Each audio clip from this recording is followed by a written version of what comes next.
Hello movie lovers. ఈరోజు మనం చెప్పే movie review Chhaava, the national crush Rashmika and Vicky Kaushal. So Chhaava ఈ సినిమా మరాఠా సామ్రాజ్యం యొక్క వైభవాన్ని మరియు మొఘల్ సామ్రాజ్యం యొక్క క్రూరత్వాన్ని బాగా చూపిస్తుంది. ఛత్రపతి శివాజీ మహాకుమారుడు సంభాజీ మహారాజ్ యొక్క జీవిత చరిత్ర ఆధారంగా రూపొందిన ఈ చిత్రంలో విక్కీ కౌశల్, రష్మిక మందన్న నటించారు. మరియు ఇంకో ఇంపార్టెంట్ రోల్లో అక్షయ్ ఖన్నా ప్రధాన పాత్రలో నటించారు. సో ఈ సినిమా ఎలా ఉంది, బాగుందా లేదా ఈరోజు మనం మాట్లాడుకుందాం. సో 1968లో శివాజీ మహారాజ్ ఛత్రపతి మరణం తర్వాత మొఘల్ చక్రవర్తి ఔరంగజేబ్ మరాఠా సామ్రాజ్యంపై దాడి చేస్తాడు. అతని క్రూరత్వాన్ని తిప్పికొట్టేందుకు సంభాజీ మహారాజ్ బూర్వాంపూర్ పై దాడి చేస్తాడు. దీనికి ఔరంగజేబు సంభాజీని బంధించి తన కిరీటం తిరిగి ధరిస్తానని శపథం చేస్తాడు. మరి సంభాజీ మహారాజ్ ఈ పన్నాగాలకు లొంగుతాడా? తెలుసుకోవాలంటే చావా సినిమా చూడాల్సిందే. సో చావా సినిమా మరాఠా సామ్రాజ్యం యొక్క చరిత్ర వైభవాన్ని అద్భుతంగా చూపిస్తుంది. యాక్షన్ అండ్ ఎమోషన్స్తో నిండి ఉంది. సో మొఘల్ సామ్రాజ్య క్రూరత్వాన్ని మరాఠీ రాజులు తమ ధైర్యంతో ఎలా ఎదుర్కొన్నారో అన్నది ఈ సినిమాలో బాగా చూపించబడింది.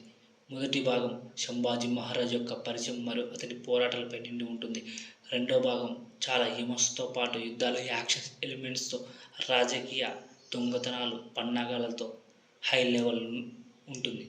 విక్కీ కౌశల్ సంభాజీ మహారాజ్ పాత్రలో అద్భుతంగా ఉదయం నటించాడు. నిజంగానే శివాజీ నటించాడన్న ఫీలింగ్ కలుగుతుంది. సో అతని యొక్క డైలాగ్స్, పర్ఫార్మెన్స్ నెక్స్ట్ లెవెల్లో చెప్పాలి. ప్రతి సన్నివేశం ఆకట్టుకుంటుంది. రష్మిక మందన్న మహారాణి యేసుబాయిగా మంచి నటన ప్రదర్శించారు. అక్షయ్ ఖన్నా ఔరంగజేబ్ పాత్రలో చాలా క్రూరంగా కనిపించారు. సో ఈ సినిమా టెక్నికల్ విషయానికి వస్తే యాక్షన్ సీన్స్ మరియు విజువల్ ఎఫెక్ట్స్ నెక్స్ట్ లెవెల్లో ఉన్న. సంగీతం కూడా సినిమాకు ప్రధాన ఆకర్షణ నిలిచింది.